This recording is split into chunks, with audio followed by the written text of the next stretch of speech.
வணக்கம். இன்று மாட்டுப்பொங்கல். கோமாதா நமக்கு எத்தனையோ வழிகளில் பயன்படுகிறது.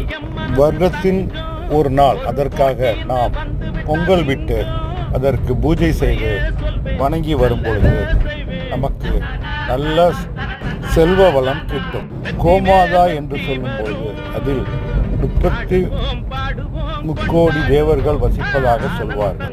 அந்த அளவிற்கு அதை பற்றி பெருமையாக பேசுவார்கள். உழவு முதல் எல்லா வகையிலும் அது நமக்கு பயன்படுகிறது. மேலும் இந்த திருநாளில் வீர விளையாட்டுகள், உரியடி, வழுக்கு மரம் ஏறுதல், பம்பரம் விடுதல், நம் நாட்டுப்புற விளையாட்டுகள் அனைத்தும் விளையாடுவார்கள். ஒவ்வொரு கிராமங்களிலும் இந்த நாள் மிக சிறப்பாக கொண்டாடப்படும். நம் வீர விளையாட்டை பார்ப்பதே ஒரு சுகம்.